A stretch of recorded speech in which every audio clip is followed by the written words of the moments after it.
Hello, everybody. You're listening to the Big Chill Podcast. This is episode 734. Quizzes, football, and even more quizzes.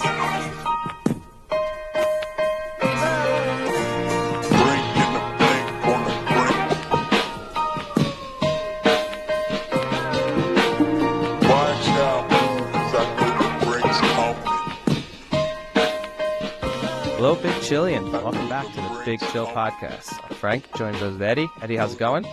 Yeah, things are going pretty well. How are you? Not too bad. Looking to rebound off of my bad opening game performance as the number one draft pick tonight, so we'll see. I think I'm going to just go out there and just dominate a bunch of much inferior hockey players just to set the record straight. I think if today goes badly, you have to go Ryan Leaf, and you've got to start doing opioids. I think there's just... I'll tell you this, we have another league that started up that they also did a draft, but this one is at a higher level, and instantly I went from the number one pick to the first pick of the second round. Word spread very quickly. Plummeting. Quite. You can consider your first... That was a mock draft that you got. You know, Mel Kiper was pretty high on you in February when the college football season ended, and now he's not so high on you. I just balled out at the combine. I mean, I have good combine numbers. Inflated by draft pick. Now, speaking of inflated numbers, actually, this is a little bit of a working my way into a transition. Our last episode, I was contacted by someone, or we were, I suppose, through our Twitter account or X account, which I have to say, I'm feeling like we should close our X account. I don't know if that's really a community that I really want to be part of. That being said, it's the only place where we have any sort of substantial following from a social media perspective. So selfishly, I don't. That's a good opportunity to say, if you don't already follow us, do follow us on Twitter or Instagram. You know, we got like 1,000 followers on Twitter. We've got like 35 followers on Instagram. So, you know, the community engagement is slightly different in the two venues. But our last discussion about the quality of TV streaming, 4K reception, we got a DM from someone who works for Sky, who listens to the podcast. I don't believe any of this. This is 100% genuine. Who said both of them are not true 4K. Both Fox and Sky is 4K upscaled. So regardless, you're not actually getting a true 4K picture with either of them. But that Sky has been upscaling the Super Bowl for longer than the US has been upscaling the Super Bowl. So there's a chance that he thinks the infrastructure within the Sky, and they independently upscale, he told me. So like Sky upscales the picture itself. And Fox is upscaling their own picture. It's not like the same feed is going to Sky. And said, look, a lot of things would impact the quality of your picture, mostly like internet connection, all sorts of stuff. But if you're using both of them, you should get the same quality. But that he felt like Sky could be slightly better because they've been doing it for longer and the infrastructure is better. Now, Sky employee, maybe that's in his interest in saying. Theoretically, he said that they're the same. Well, they're both 4K upscaled. Was basically all he said. So basically, you are getting a 180p. I can't even remember the numbers, but it was like 180p to 240p or whatever it is that technically counts as 4K, but they're both upscaling it. So I can thank that listener for reaching out. It's always nice when someone sends us a message. So, like what I was saying to you in regards when you were saying like you were there and seeing them so for instance, like on my television, if I click on Fox, it doesn't automatically give me the 4K. No, it's like a special channel that like isn't even affiliated with Fox. It's affiliated with my cable provider. That's like a special 4K channel. So that's what I was thinking when you were going to like the US stream, it was probably just giving you that Fox US stream because it's not Fox that actually, it's like a so like when I was channel. doing it, I was searching Super Bowl, for example, and then it gave me every channel that shows the Super Bowl or every app. And then kind of can navigate via there. But that's, I guess, settles that particular discussion. But he sent a very lengthy response, I will say. Nice. Too long for me to read out. Too much detail than we need. We're not that type of podcast. We're not the AV club all of a sudden, and we're going to start discussing resolution quality. Like legitimately like we're an AV club. I thought that was like a podcast you were trying to like reference. No, I'm sure there is an Because AV. I'm sure there is an AV Club podcast. I'm sure. 100%. Go there. Stop listening to us. You'll be disappointed. This conversation will never happen again in the future. So we haven't in a while done a little like BuzzFeed opener. So I have It's been two like 3 options. weeks, but okay. I have two options for you. It is Valentine's Day. So would you like to do Valentine's Day related quiz? I should say Valentine's adjacent. It's not actually about the holiday. Or would you like to do a food related quiz? Let's be topical. Let's do Valentine's Day. Okay. The title of this one is Even Cupid Would Struggle to Guess These Love Songs from Just Their Abbreviations, comma, but I believe in you. Are you ready, Eddie? You call yourself a little bit of a music aficionado. I wouldn't say I say that, but I'm good at music quizzes. I'm pretty confident. You are very confident when we play our Hitster game. I mean, obnoxiously confident. So, are you ready? Okay. It gives you the year and the abbreviation. So I'll give you the year, 1973. IWALY. Might be good to actually write these down so you can see it. Maybe. Say it again. I'll read it again. IWALY. 73. I'm going to have to get out of pen and paper. Hold on. IUALY. I will always love you. You got it. 1973 is the Dolly Parton version, also rocked by Whitney Houston in 1992. Next one, 2004, LMLY. Instantly, Let Me Love You came to mind. That's but it? then I was By like, Mario. Is that a song? Yeah. Yeah. This tough one, but good one. 2002, ATM. Ass to Mouth. Yep, by the Beach Boys. What year did you say? 2004? 2002. 2002. Well, that changes everything. It's a very singable song. If it came on a bar, a lot of people would start singing it. It's sung by a woman. It's tough with just 3 letters. Yep. I feel And like I'll say the first A is A. Yeah, no, that's what I'm presuming, that it was always going to be like, is T time? Oh. T is a number. 2? No. 3. I don't know, put you out of your misery. Vanessa Carlton. 1,000 miles. 1,000 miles. Yep. There were probably some people yelling at you for that one. I don't know. I feel like if you're doing this type of quiz, there should be a minimum of 4 letters. I feel like 3 is makes it really tough. So then I shouldn't give you one with 2. Okay. I'll talk. Okay. I'll give you one with 2. Would you like the one from 2008 or the one from 1960? I want both. Okay. 2008. LS. Love song? Not Love Song. That was not Love 2008. Story. Taylor Swift. Love Story by Taylor Swift. 1860. AL. A very classic love song. 1960. Is L love? No. Life? No. Learning? No. I give up on this one. Etta James at last. Okay. That's a tough one with just the A and the That's L. a tough one. Okay, I'll give you one with a little more letters. 57. MHWGO. MHWGO. Yep, 1997. My heart will go on. Got it. Celine Dion. 2008. MYFML. IFL. 2000. 2008. Shout out to our listeners in England. Oh, yeah? Is the Y U? Yes. Yeah. The Y is U. Is the L love? Yes. I don't know. I give up on that one. Adele. Make You Feel My Love. Not bad. I'll give you one more. Tough one. 2003. CIL. Crazy American in Love. singer. Crazy in Love. Got it. Sung by Beyonce, the country music star. Featuring her husband. Not bad. I like stuff like that. That to me is like a fun component of a pub quiz, and to get people to think instead of a music round or something, that you have people working those type of things out. I think that's It'd be much better with movies. yeah. But movies, TV shows, anything like TV that. yeah.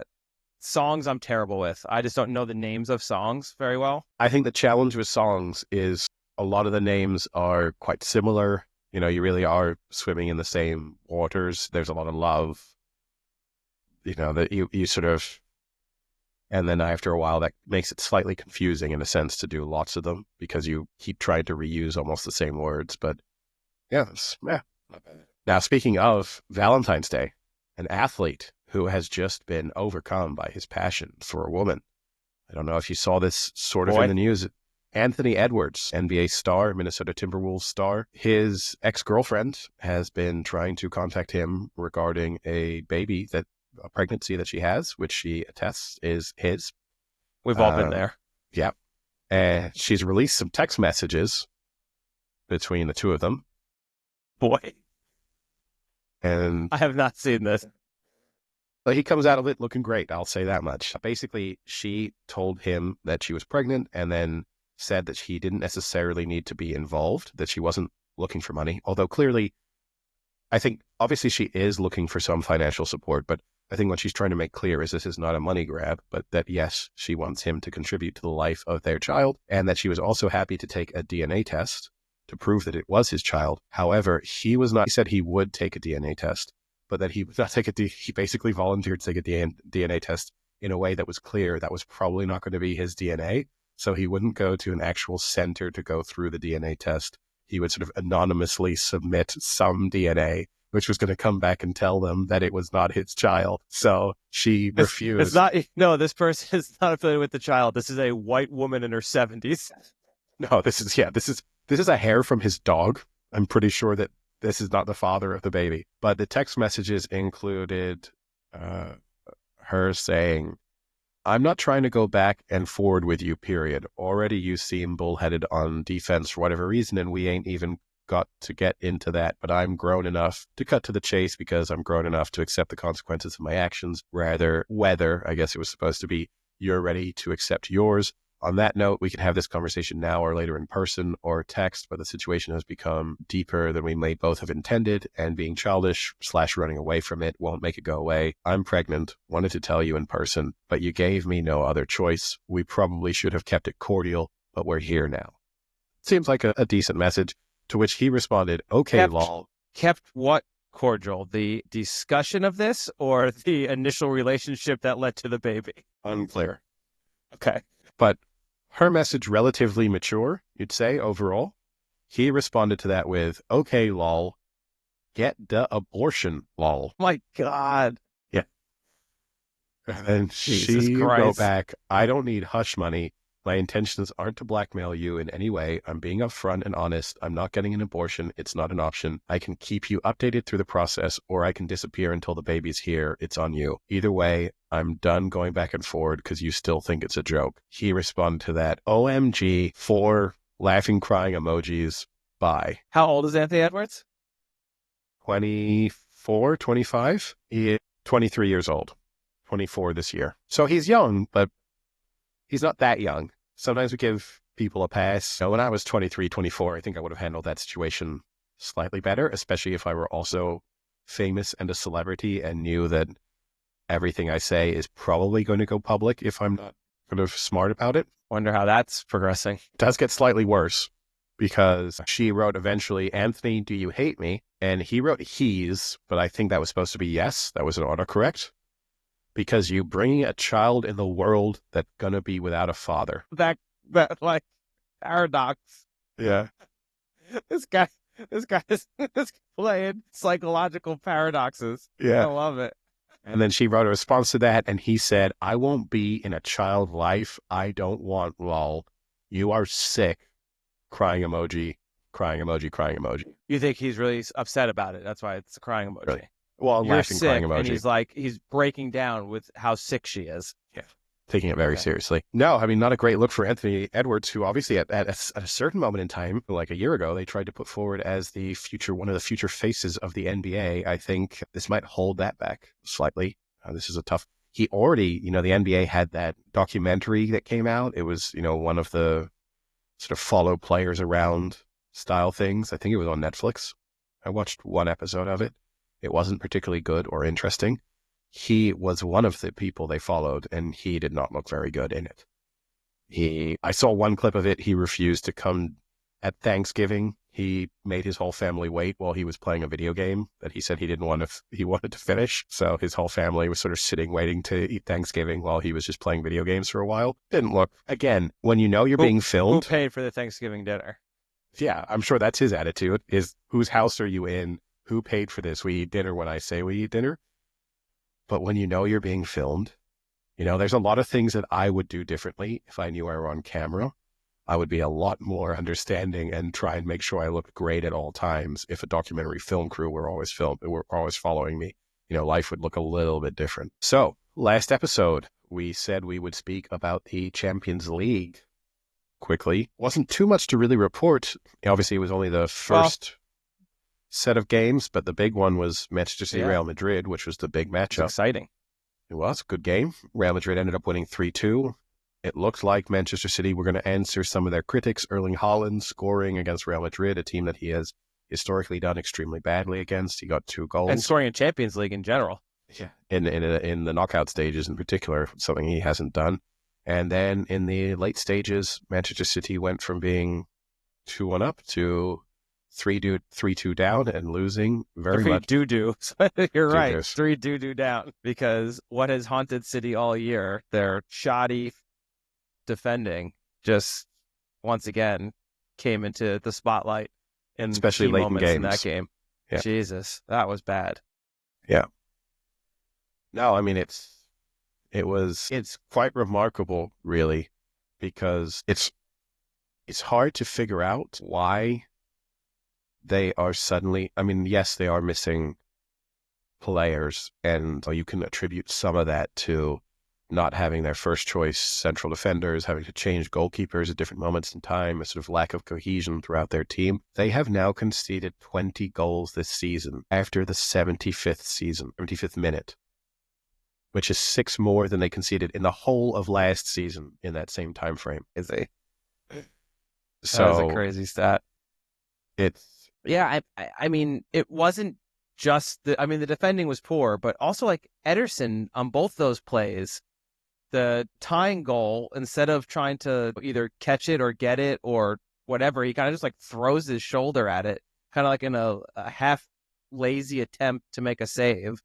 And then in the game-winning goal, he kind of just is super erratic and runs out when he probably shouldn't have, or realized it was too late and sat back. Like he kind of hesitated and then committed too late, and he was done.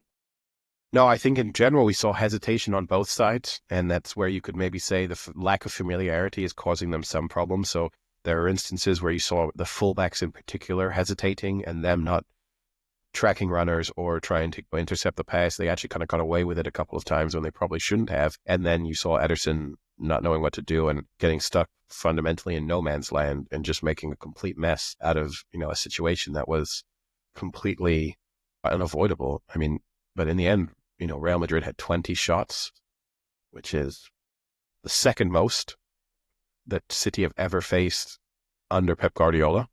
The record is 26. That was PSG in January. It's not, things are not going well for them, and they just, it is strange because I think it's one thing for a while they weren't scoring goals, and it sort of felt like, okay, if they can get their swagger back a bit and find some goals, and that's probably that problem solved. And for the most part, the goals have kind of come back. But now their inability to defend leads, and it's infectious, right? Because they know they can't defend a lead. So you can see the doubt in them in the final 10 or 15 minutes when you compare it to what you would have seen from City in the past, where City were so good at holding leads for the most part, particularly in the Premier League. If we went back a year, 2 years, 3 years, and you ever told me City are 2-1 up with 6 minutes to go against fill in the blank mid-table side, it's like, oh, it's game over. If anything, City are just going to find another goal. Like, they're not blowing this. That happens once every 30 matches. Now I don't trust them at all in those same scenarios.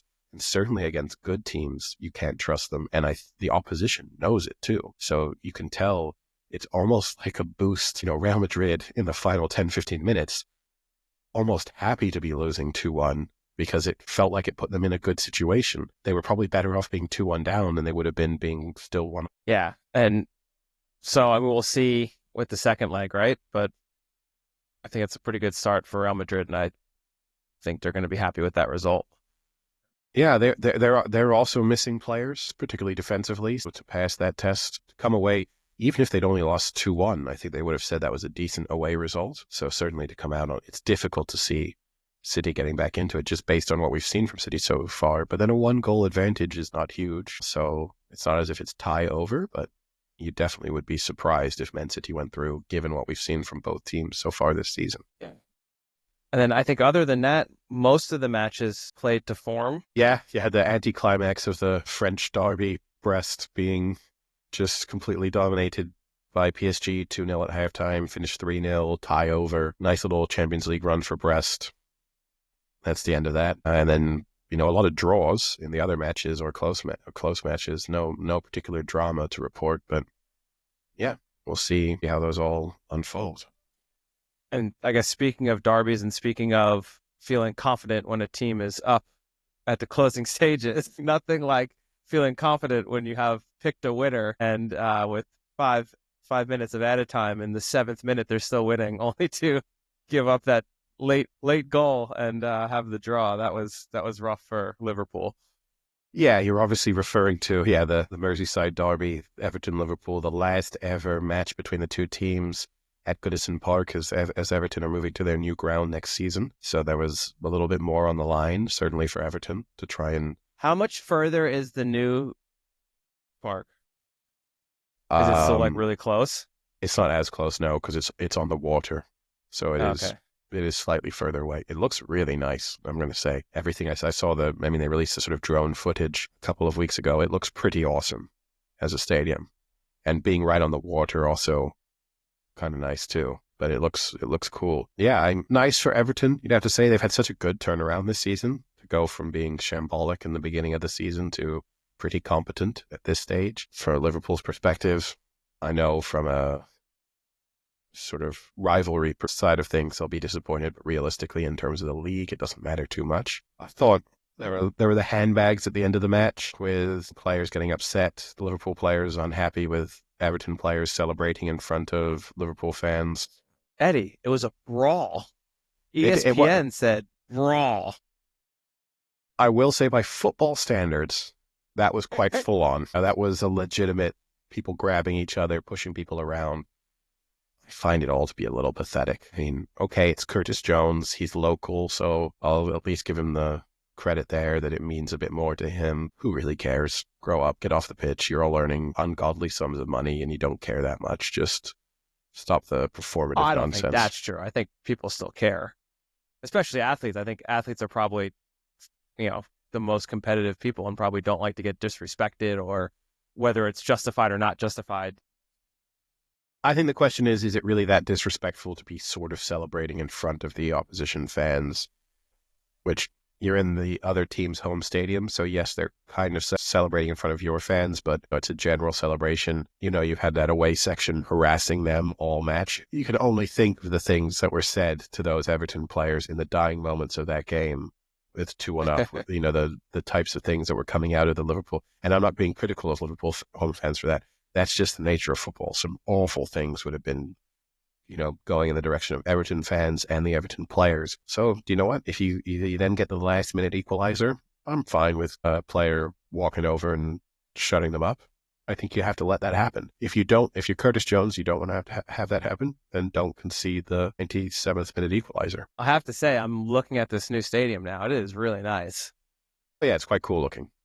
Yeah, it is cool. You're right on the water. It's cool. The thing that always gets me about European stadiums is that there's no parking.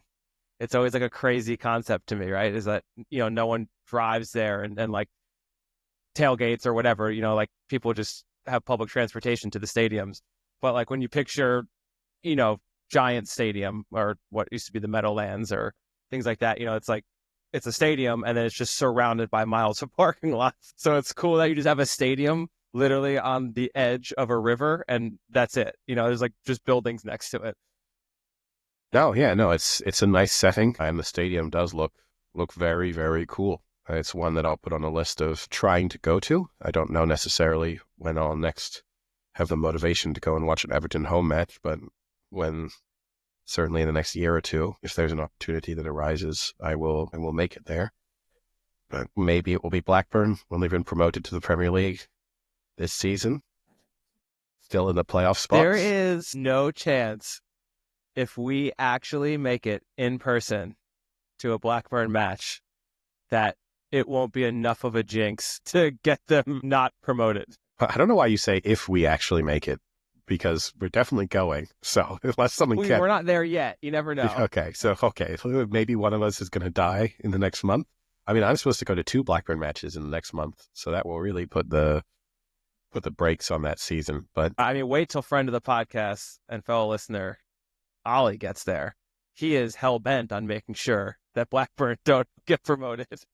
But that's why it won't work, because you can't go with the motivation of jinxing. You're either a jinx or you're not. You can't try and hope for it to happen. I'm trying to think, because actually I will say, so Furlong, who's coming with us, he and I have gone to 1 Blackburn match together. That Blackburn knocked West Ham out on penalties, so he's not a jinx so far. Sam, Furlong is a good luck charm. We might see a last minute it's true. game-winning goal. He does get lots of good live drama. Sam and I have been to 3 Blackburn matches together.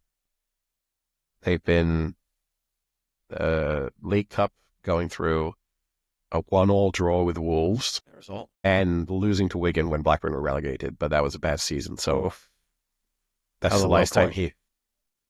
But no, I mean... Could we do a live podcast episode in front of Sam, but just not let him get the mic? That's probably one of his fetishes, so I will say no. But the idea, him sitting in a chair in a hotel room, watching the 2 of us, that's been a fantasy of his for quite some time. Boy. We'll tell him, oh, Sam, just meet us in the hotel room in an hour. You can watch. And he'll come in a GIMP outfit or something. It will just terror. I've been waiting for this, guys. We should do another live episode, though. That was a lot of fun. We did the last live episode when we were together. So we should do one, and we should think of something that we can do live, like the card opening. We should have another activity that we can do live together. Not with Sam and Cliff. On that trip, we can probably do 2 live episodes. We got long enough, so that's a good opportunity to get a couple out there. But yeah, I mean, I obviously have to address the shambles that is Blackburn Rovers at the moment, though. John Eustace, the manager, choosing historically unprecedented decision, it has to be said, with Blackburn currently sitting in the playoff spots, to leave to become the manager of Derby County, who are in a relegation battle in the Championship. So trading, in American terms, for our listeners who sort of either don't follow football or certainly don't follow the Championship, this would be like choosing to be leaving the head coach. I got a good one. If you're going to do NFL, you're going to do NFL? Yeah. Going from the Bills to the Giants. Yeah, that's not a bad comparison. I think Bills is a little generous to Blackburn. Let's say... What were the Bills this year? They're consistently they're in the playoffs, which Blackburn yeah, but they were sort of one of the Super Bowl favorites, which Blackburn are not. It would be like going from the Texans. Let's go Vikings. Yeah, Vikings not bad. Where the season's going a bit better than it probably should have been going. They play like the Vikings. Yeah, when you expect them to do well, they fuck you. I think Vikings is a solid comparison. The Vikings of the championship. It's either the Vikings or the Steelers. Oh, no, I refuse to say the Steelers. I won't go to Ewood if they're the Steelers. Because the Steelers comparison would be a little bit of maybe this team can make the playoffs, but when it makes the playoffs, we know they've got no chance. That would be a little bit of the Steelers comparison. Obviously, the thing that you don't have in the NFL is the relegation risk. He legitimately is choosing to leave a team that certainly is not going to be relegated, but potentially could make the playoffs, could potentially be promoted to the Premier League, to go to a team that could be relegated to League One. If that happens, it's a massive knock on for his career, a huge setback. Crazy. Whereas getting promoted is such a huge, it puts you as a Premier League manager. It guarantees that in the future, every job in, say, the top 6 to 8 in the Championship, you're automatically linked with whenever they're available. And that also, even for jobs in the bottom half of the Premier League, you start having your name thrown into the discussion. So I think it's a dumb move. I feel slightly betrayed by him, to be perfectly honest. The ownership group at Blackburn is awful. At least finally, that is getting some national and international attention as a result This is the second time in the space of 12 months that a manager has fundamentally resigned. Doing so, Blackburn have sold £30 million worth of players over the last 12 to 18 months. They've spent £3 million on players in return. The owners have not attended a match in 10 years. So that shows how much they care. And, you shouldn't be able to say that Furlong has attended more Blackburn matches in the last decade than the owners of the team have. That's that's a damning indictment of how committed you are to running the football club. There's lies throughout it. I mean, the leadership at Blackburn Rovers is, and I'm treading somewhat carefully because we are supposed to have one of those people on the podcast, but it's very difficult to make formal arrangements to have people on who are not willing to tell the truth publicly and are aware of the fact that they can get podcasts, could put them in an awkward situation in terms of the types of questions that could be asked. But still, I'm hopeful that one in particular will be making an appearance. In spite of all of that, in spite of the shambles that is the senior leadership ownership of Blackburn Rovers, that does not give everyone underneath them the right to behave unethically, irresponsibly, also to lie publicly. It's not carte blanche to be a bad employee because you have a bad boss. I fundamentally believe in that in any role. It makes it understandable that you might want to leave. It makes it understandable that your performance might suffer, but it doesn't mean that you can just do what you want and say, hey, my boss also sucks, so this is fine. And in this instance, he definitely lied. He lied to players. He lied publicly. He spoke extensively about togetherness, family, all of that stuff over the last few months, all whilst he was clearly applying to pretty much every and any job that was becoming available. And then even last week, basically said, it's clear that Derby County, he already knows the owners of Derby County. They, as with any job in the sports world, when the formal approach is made, some back channel conversations have already gone on because you don't have the formal approach until you already know that the person is going to say yes. Like for all the tampering rules you might have in any sport, we all know they happen. I get it that he cannot admit to that because that would get him in trouble. But even he was announced as Derby County manager today, and today said, I did not know about the interest from Derby County until Friday. But on Sunday, when he was in charge of a Blackburn Rovers match, he said, I have not heard from Derby County yet. I want to have a conversation with the Blackburn owners before I make any decision on any potential interest from Derby County. So either he lied today, or he lied Sunday. But that's one clear lie, and I think he's lied extensively throughout the period. Anyway, it has me quite worked up. It has split Blackburn supporters down the middle a little bit because there are some who believe, let's just be angry at the owners. I think you could be angry at multiple people, and I'm angry at multiple, including John Eustace. I hope that Derby County are relegated. I hope that this is completely derails and ruins his career. I have full animosity for him now, and gives me something. In many ways, I'm kind of happy about it because Blackburn will probably end up missing the playoffs, but as long as Derby are relegated now, that's a bright spot for the season. Yeah, it's weird. I don't know why you would do that. I just don't understand. Couldn't at the very least something be done to wait until the end of the season? So no, I'm sure Derby had zero interest in waiting until the end of the season. He's not that good of a candidate, right? Where they're going to put everything on hold and they're at risk of going down. So they want a good, capable manager in charge now. If that person keeps them up, then they're obviously going to keep the job. And let's also not forget in all of this, I'm sure he's getting a raise. Even though, yes, they're further down the table, to lure him away from Blackburn Rovers, I'm sure he's been offered more money, more incentives, more everything. And money also talks in any, industry, but particularly in professional sports. And I don't begrudge him leaving for that. But again, I think in general, coaches, players, everyone in sport, you can be a bit more honest. I think they assume that if you say things like, well, the money is really good, or, the opportunity is good because of this, that, or the other, that people are going to judge you. I think actually if you're transparent, there's a lot more understanding from fans than you probably think there is. But what people hate is being taken for fools in terms of how you speak about your opportunities. Yeah, it's true. So what do you think this means for Blackburn moving forward? Is this going to hurt them?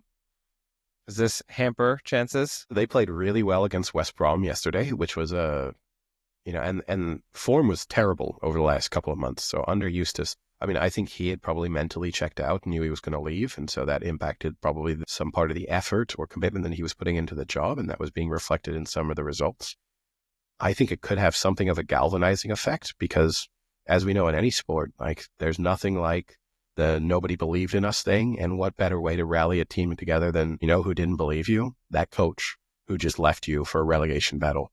He clearly didn't believe in you because if he thought you could get promoted, and look, some of the players have come out and said really nice things about him and he's being judged too harshly, but that's a very easy narrative to spin. I mean, there's no doubt, I would 100% be telling those players, look at him. Do you think he thought you could get promoted? You think he turned down the dream of being in the Premier League to go be Derby County manager? No chance. So prove him wrong. And I think we saw a little bit of that against West Brom. How long you can keep that going? Who knows? They have an interesting match this weekend against Plymouth. Plymouth are bad. You can hope that you get sort of back-to-back wins to kick off this new era. The question then is going to be who's the manager that they appoint, if they can get someone. It's super crazy because they play them in 3 weeks. Yeah, like 5 match time. Yeah. It's insane. Yeah. No, I mean, it's tough. I don't think Derby will stay up. I think Derby are pretty bad. I think he's made a decision. I think there's an element here where he thought he was using Derby as a bit of leverage, that he wanted to get a new contract at Blackburn and maybe some guarantees over transfer, budgets that were going to be made available in the summer and new contracts for existing players that might be offered. I think it backfired on him slightly because I don't think, again, because of how poor the leadership and ownership of Blackburn are, I don't think you can use leverage against them because they are incompetent idiots who also don't care. So leverage doesn't work. And so I think ultimately, everything unraveled a little bit faster than maybe he thought it would. But yeah, I don't know. It could be look, the thing is, even if they make the playoffs, they're not good enough to make it up through the playoffs. There will almost be more hard. You only got to win 3 matches. 3 matches. Well, two really. I mean, technically, you don't have to win any. You can just win 2 penalty shootouts. You get 3 draws and 2 penalties and be really good at penalties, and you can find yourself in the Premier League. But I don't think that's going. In searching, Eddie, for some fun discussion topics, because now we don't have any football, and second podcast of the week, there's not as much sport going on. I did some digging, some BuzzFeeding, some other articles, and I came across not a BuzzFeed article, but it was just 50 weird facts about each state that I can't believe are real. And I just wanted to point this one out because it was Pennsylvania, and I thought this was pretty crazy. I've never heard of this. In 1943, Philadelphia Eagles and the Pittsburgh Steelers were facing a player shortage because of World War II. To solve the issue, the 2 teams combined and played in the league as the Steagles in 1943. I only know about this because there's actually a pretty decent section of the Pro Football Hall of Fame that talks about it. And I went to the Pro Football Hall of Fame a year ago, and that was the first time I had heard about it.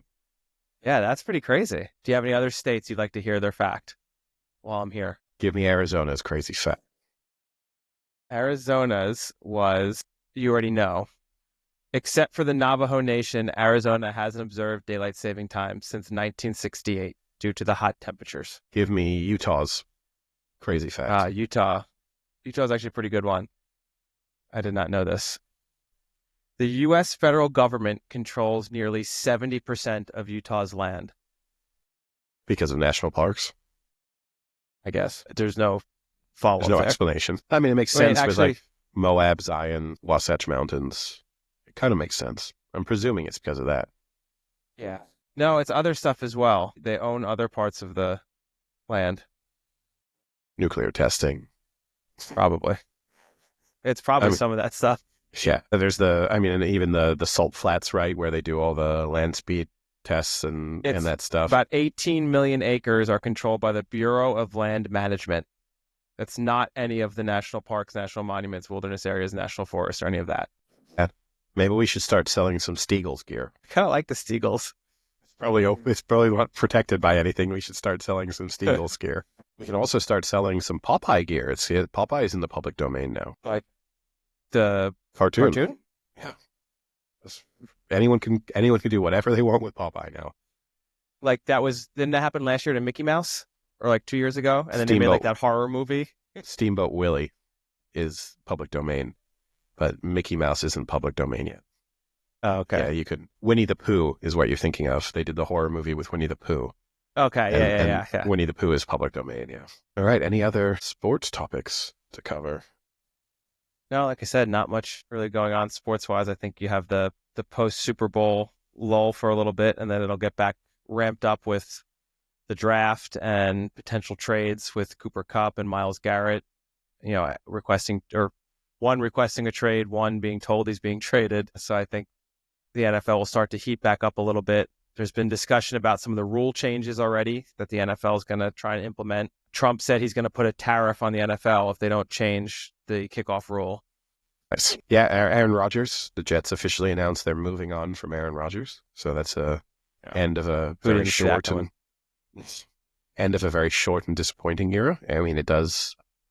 Is that the end of Aaron Rodgers? Does he find another landing spot? I can't imagine who takes him. I think he's the type of person who will not let this be his send-off, but not realizing that it might only get worse. I do agree with you, and I also feel, look, he was bad, but he wasn't so bad that if you could remove everything else, that you can't see why he couldn't give him another shot or have him there as a backup or something. And his career overall has been good enough that he deserves better than this in terms of how his career should end from a playing perspective, not as a person. The issue with him, it's like with, to a certain extent, obviously infinitely better than Colin Kaepernick, but it's a little bit like the Colin Kaepernick scenario where it's, even if you think he might be a useful addition as a backup or something, do you want all of the noise that comes along with it? So can you bring, I'm sure there's a lot of teams that think, hey, we're about to draft. He drowns out that noise, Eddie. Yes, he covers it up and makes the noise worse. It's like, do you want to replace your noise machine you use to sleep with just a screaming man in the corner? That's your option with Aaron Rodgers. But, I'm sure there's teams about to draft a rookie quarterback who might think to themselves, hey, it would be great to bring Aaron Rodgers in for a year, let the next quarterback learn from him. But A, I'm not sure you want them to learn from him. And B, he's shown himself to not, even in the Jordan Love scenario, we've already seen he's not a good mentor. He's not good at the sort of transition of power. And in part, that might be from what he learned, the example that was set by Brett Favre when he was coming through, which was very much, you're coming after my job, you're going to have to take it. But I think it's difficult to imagine a team that's desperate enough, maybe I don't know, the Raiders or something, someone who just wants maybe want a little star power, but the team's awful. Then I can't imagine Tom Brady wanting to sign Aaron Rodgers, if you see what I mean. No. Yeah, I don't know where he goes. Vikings? Yeah, I think you think no, because that would be two. Then he's Brett Favre. They trade Darnold, and then they take him just in case McCarthy's not ready. Then he's Brett Favre. Exactly. With That's true. Packers, Jets, Vikings. That's amazing. Oh my God. I've done it. Get on Aaron Rodgers' agent. Because then he is legitimately just a worse version of Brett Favre. And as a person worse, which is amazing because Brett Favre sent dick pics to interns and stuff. So maybe he's a worse person. We're not sure. And stolen money from Mississippi or whatever. Other final little bit of sports news updates. Saudi Arabia, which will be hosting the 2034 Football World Cup, confirmed that the entire World Cup will be alcohol-free. So not like Qatar, where there was certain zones where you could buy alcohol or you could go back to your hotel and drink alcohol. Saudi Arabia will be a completely dry experience for football fans. So hold on. I need some clarification here. This means that anyone who is going to Saudi Arabia to watch the matches will be unable to drink any alcohol the entire time they're in the country. Correct, yeah. There will be absolutely nowhere selling. Now, I know, of course, there's ways you can get your, having experienced it, there's places that sell it and underground bars you can go to, and I'm sure those will, but that would worry me during a World Cup that you're going to get, they're going to really crack down and set an example out of a few dumb English football fans who've decided to try and go somewhere. But yes, they had confirmation. You know what? I think I don't think you can single out English fans here. There are a lot of countries that are going to be upset by this. And here's the thing is, I kind of respect the reason why they're saying, which is this is our culture, and we're not changing our culture temporarily because we're hosting an international tournament. And I kind of get where they're coming from, right? Because there's lots of things that other countries would not change to adapt to the fact that they have to host an international sporting event. That being said, maybe that should disqualify you from hosting it when you have such a core difference, because it makes you somewhat unsuitable for this type of international event. And equally, there's that weird discussion to go on of, okay, you won't compromise, but you do expect everyone attending a major international sporting event to kind of compromise on the way in which they would normally enjoy and sort of interact and socialize around the event itself. So I don't know. It feels like it could be even more of a issue than Qatar, because Qatar at least was happy to sort of meet halfway on some topics, and Saudi Arabia I think is going to be a lot more stubborn. I mean, I actually don't have an issue with them saying we're not going to have it. Like, that's their culture. They don't have it. They don't have it. But then you can't expect people to not be super pissy, angry, and complain about it. Like, I'm fine if I kind of understand like that they don't have alcohol. They don't do it.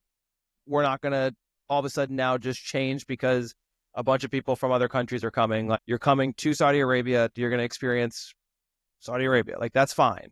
But then you can't, when people are just like, this is fucking stupid. You guys are like, this is hey, you can't say that. Like, you're going to take a ton of shit and you're going to have to be able to weather that storm, because it's going to be a shit storm coming your way.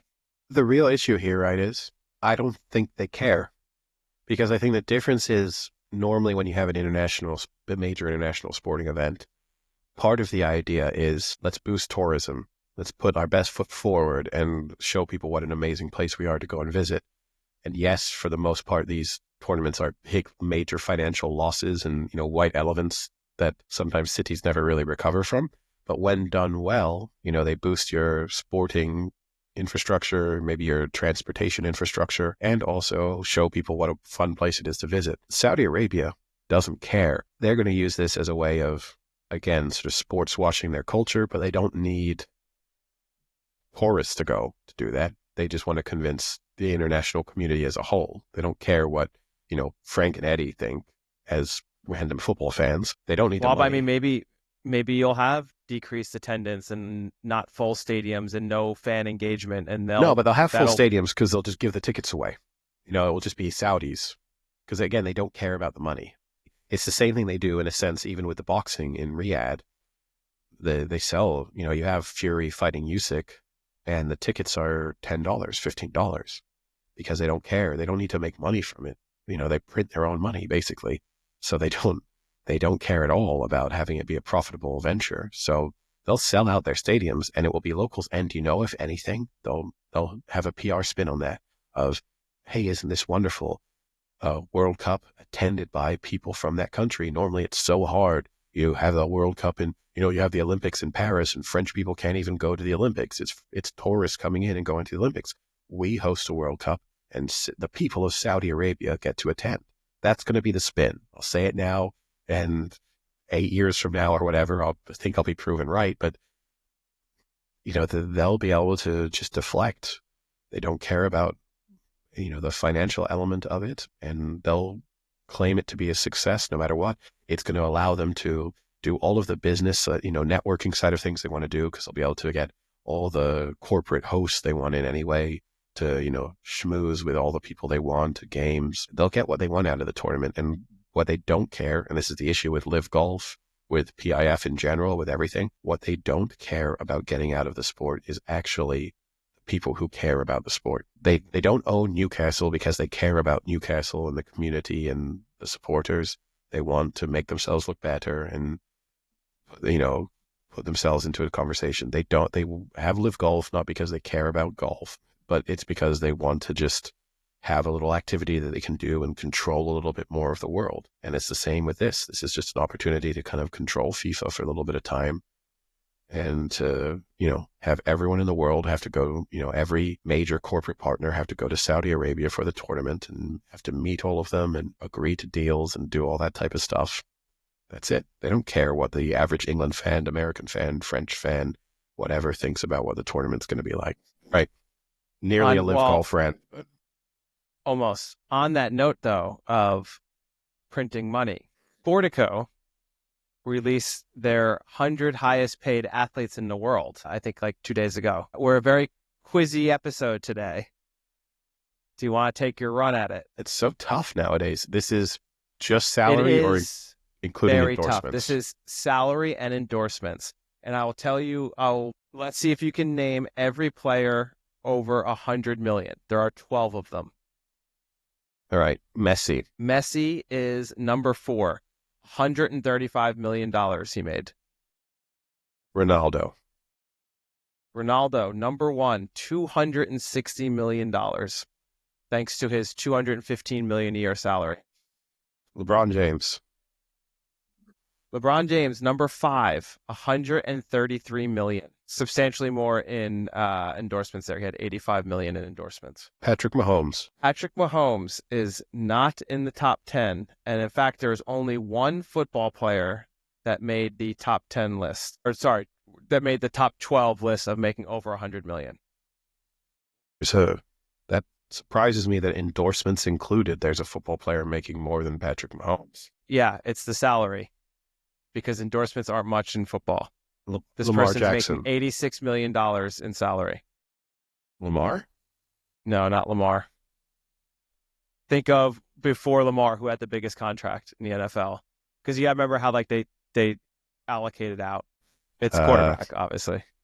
Yeah, I'm trying to think of who. I mean, Deshaun Watson broke the record, but then that was a while ago, so it's not him. Who else has signed a new deal? It's not Josh Allen. Joe Burrow? No, he's in the NFC. They were bad this year. Well, they were not good. Did they make the playoffs?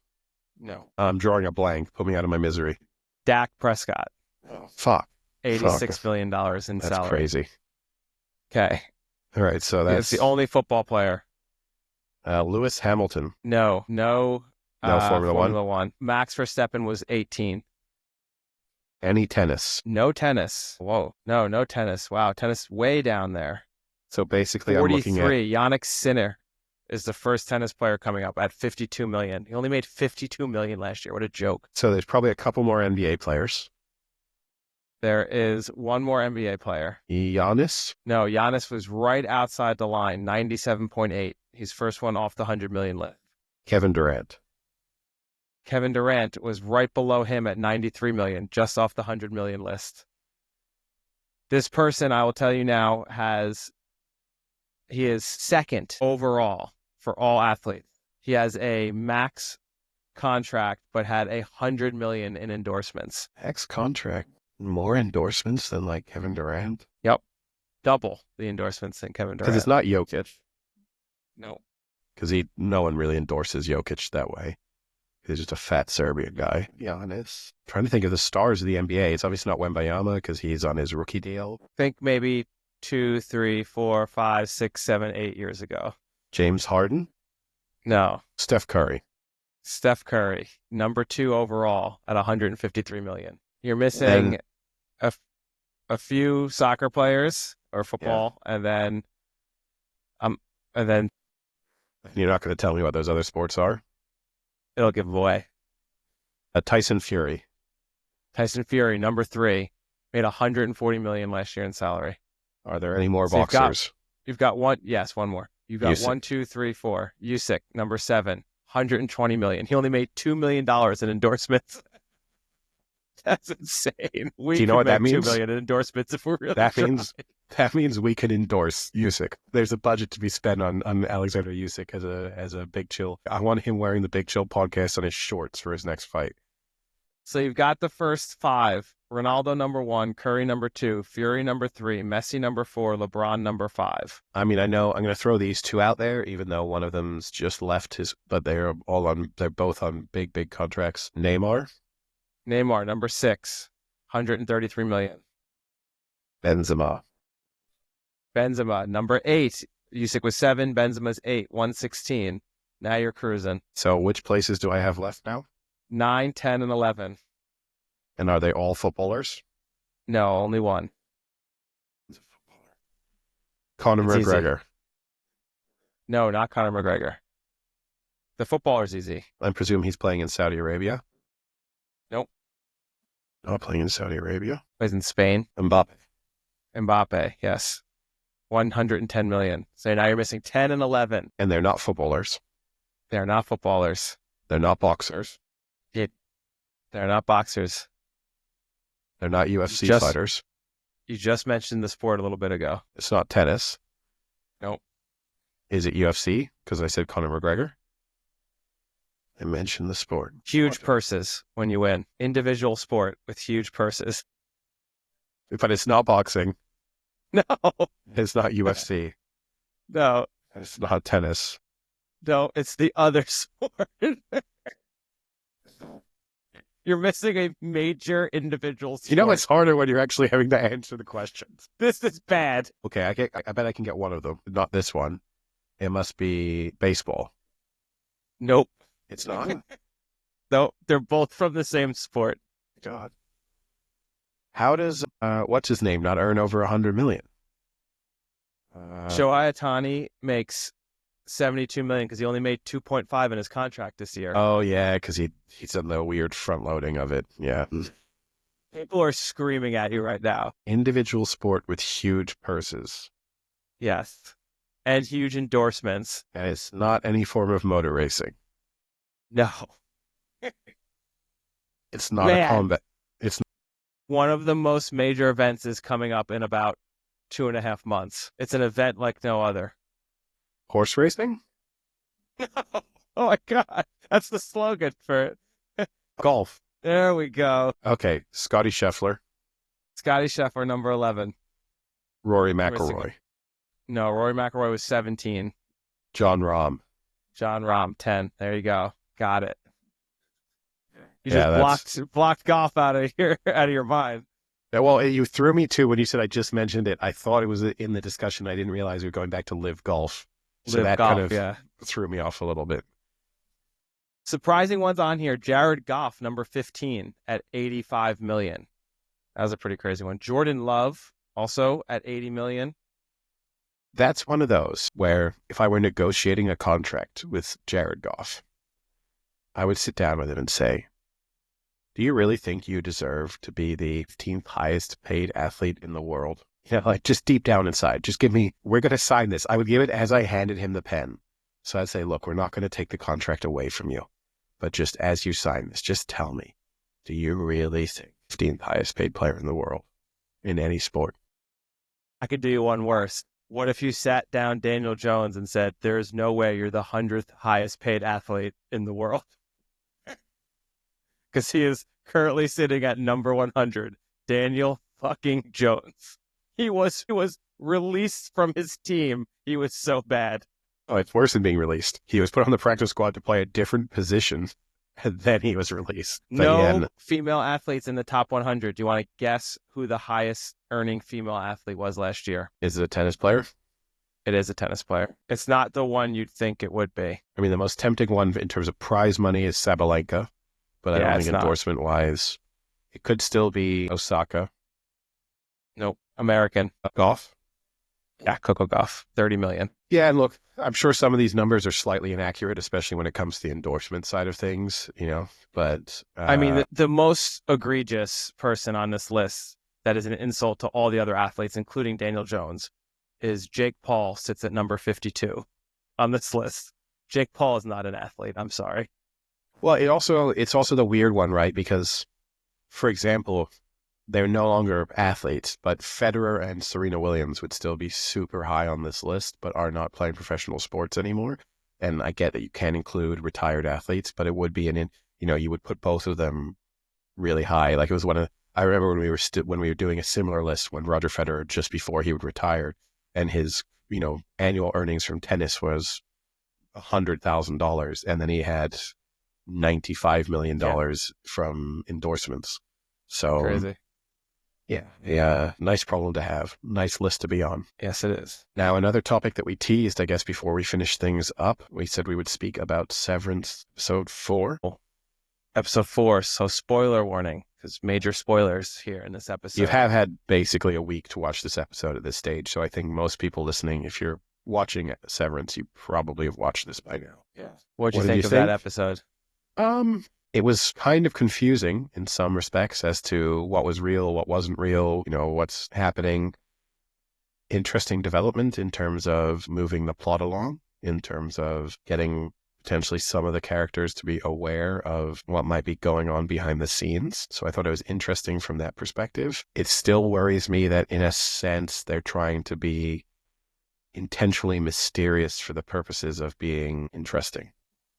Yeah, that was my concern with this episode. The good parts of the episode were really good. Like Irv, everything with Irv and him not trusting Helly and all that. That was really well done. That was cool. The way he outs her is really, really interesting.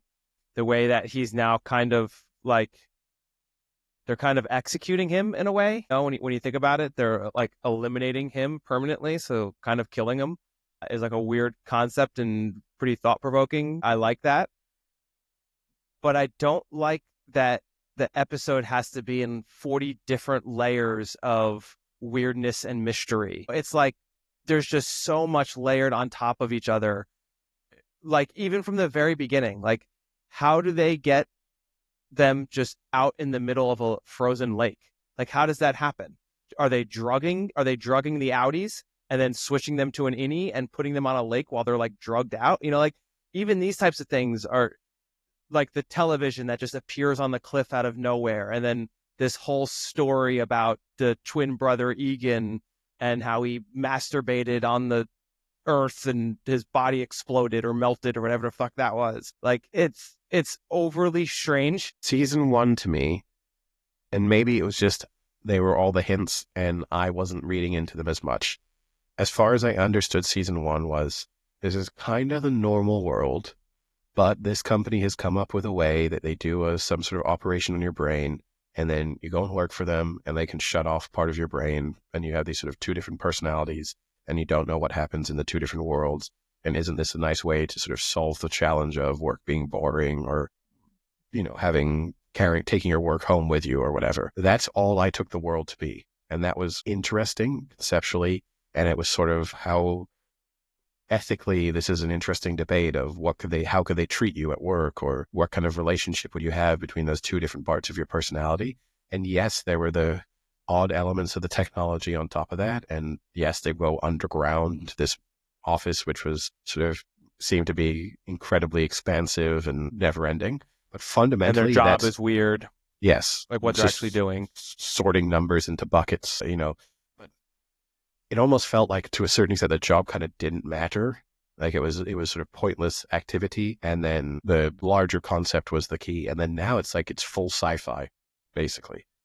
Yeah. We're just in. Or if like, yeah, it's, I think they've leaned into the fact that they saw that people like the puzzle box aspect of it and like the mystery of what's going on, and they've really leaned into it. Again, this is my worry, is that the show is going to drift away from being a very well done show about very serious topics in a slightly strange, interesting way, to now just being like a high level Lost, where like everything's a mystery within a mystery. And don't get me wrong, I fucking love Lost. It's top 3 TV shows of all time for me, probably, if I had to put it up there. But at the same time, this show is not Lost. It was a completely different show, and I don't want it to then become Lost. Like it wouldn't be the same.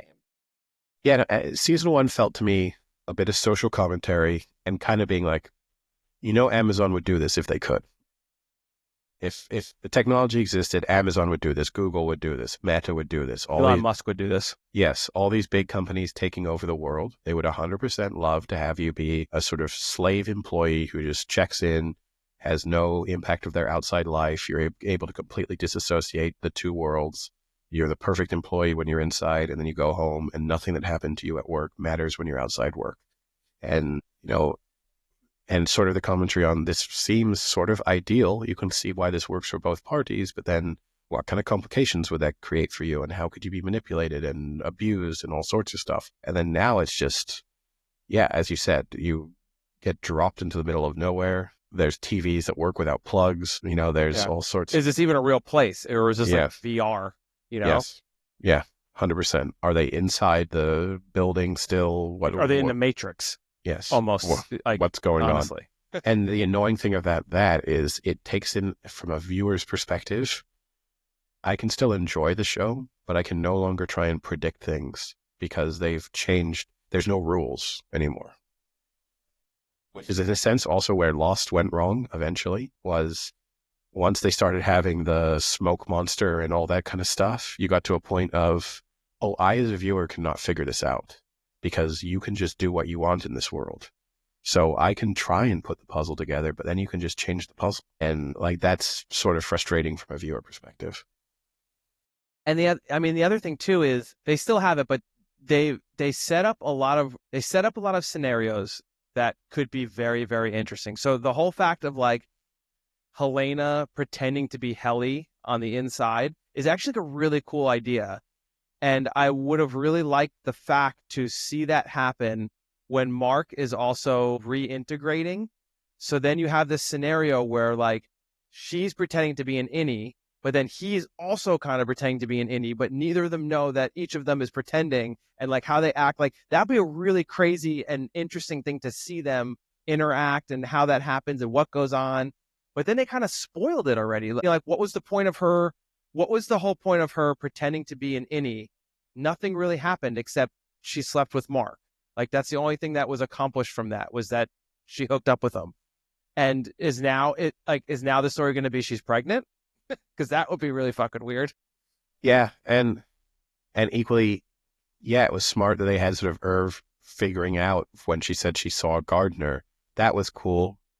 And then it sort of disappeared for a while. He was suspicious, but it wasn't really dragged out as a storyline. It was just he was suspicious, and then he confronted her and tried to drown her. You know, there was no buildup of that confrontation or him really trying to convince the others, you know, over time that maybe something here wasn't quite right. So that was sort of... Or like a real reason to need to out her.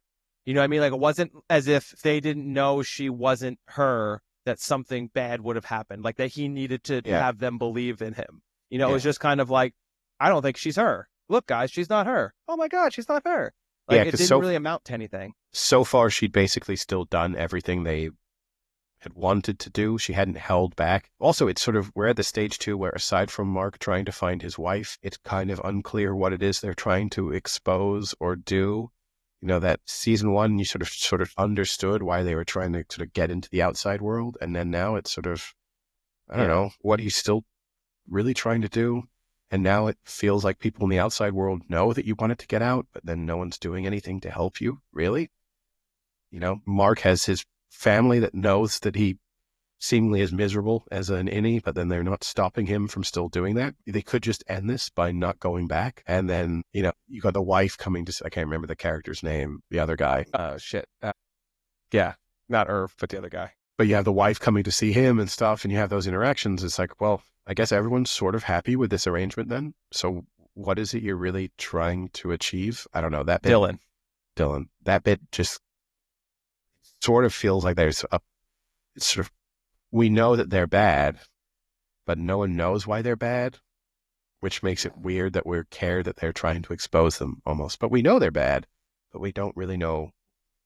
Like we haven't been shown it whether they're, then there's clearly something going on with clones or whatever. You know, this is what we're sort of working towards, but still, I don't know. It's... Yeah, no, I think you're right. I think the issue is season one, there was just a lot of plot progression. And now they're putting so much mystery and like weird things into it that the plot isn't moving. And if it is moving, you're like not noticing it because there's so much weird shit going on that you're not seeing what's actually progressing. You know, because you're right. Like at the end of season one, the whole thing is they want to get into their Audi's world to like warn everyone about how terrible this company is. And now 4 episodes into season 2, I have no idea what they're doing or what they're trying to do or how they're trying to do it.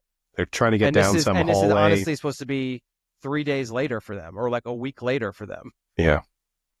Yeah, no, it's unclear.